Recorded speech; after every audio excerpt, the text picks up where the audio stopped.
रात्रीचे 12 वाजून गेले होते. पावसाची रिपरिप सुरू होती. सखाराम, झोमॅटोचा डिलिव्हरी बॉय, पूर्णपणे भिजला होता. आजची त्याची ही शेवटची ऑर्डर होती. पत्ता शोधताना त्याची खूप चिडचिड होत होती. एक जुनाट सोसायटी जिचा लिफ्टचा दरवाजाही नीट उघडत नव्हता. 4थ्या मजल्यावरच्या त्या अंधाऱ्या कोपऱ्यातल्या फ्लॅटची बेल त्यानं वाजवली. दार उघडायला खूप वेळ लागला. आतून कर कर असा आवाज आला आणि एक 75-80 वर्षांचे आजोबा काठी टेकत बाहेर आले. अंगावर एक जुना सुती सदरा आणि डोळ्यावर जाड भिंगाचा चष्मा. ऑर्डर घ्या आजोबा, खूप उशीर झालाय मला. सखाराम थोडं वैतागूनच पार्सल पुढे करत म्हणाला. त्या आजोबांनी थरथरत्या हातानं पार्सल घेतलं. त्यांच्या चेहऱ्यावर एक अजीब काळा होती. ते सखारामकडे बघून विनवणीच्या सुरात म्हणाले, बाळा, एक 10 मिनिटं थांबशील का? सखारामचा संयम सुटत होता.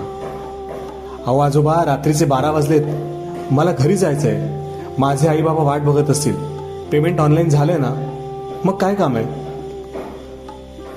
आजोबांचे डोळे पाणावले. त्यांनी दरवाजा पूर्ण उघडला. आतल्या हॉलमध्ये भयान शांतता होती.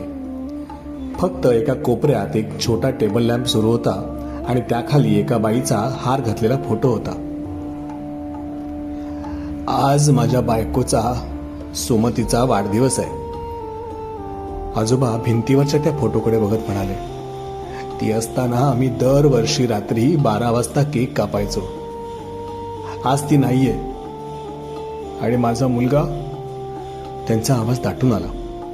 सखारामने विचारलं, मुलगा? तो कुठे आहे? आजोबांनी खिशातून एक महागडा आयफोन काढला. तो अमेरिकेत असतो. मोठी कंपनी आहे त्याची.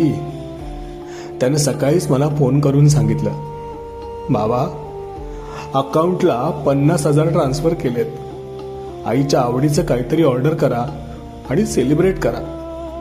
मला मीटिंगमुळे जमणार नाही कॉल करायला. हे सांगताना आजोबांच्या सुरकुतलेल्या गालावरून एक अश्रू उघळला.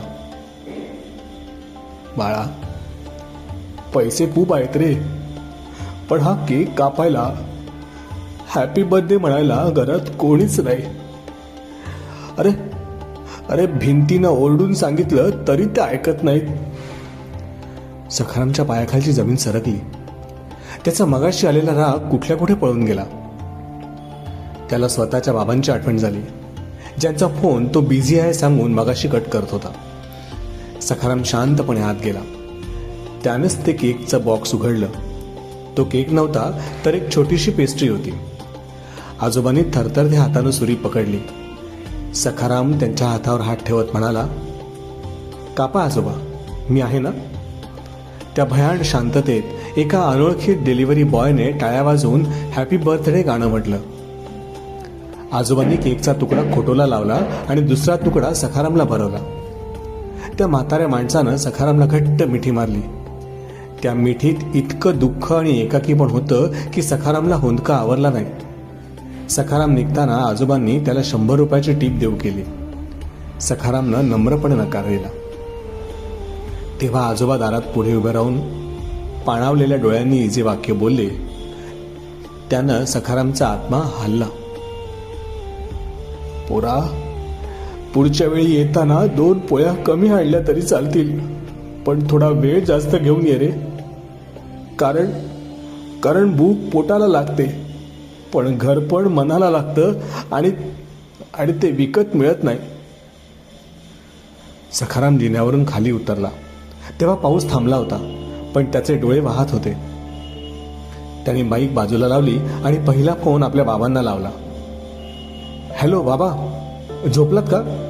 नाही, काही नाही, फक्त तुमचा आवाज ऐकायचा होता. कधी कधी पोट भरणाऱ्या ऑर्डरपेक्षा मन भरणाऱ्या 2 शब्दांची किंमत करोडोत असते.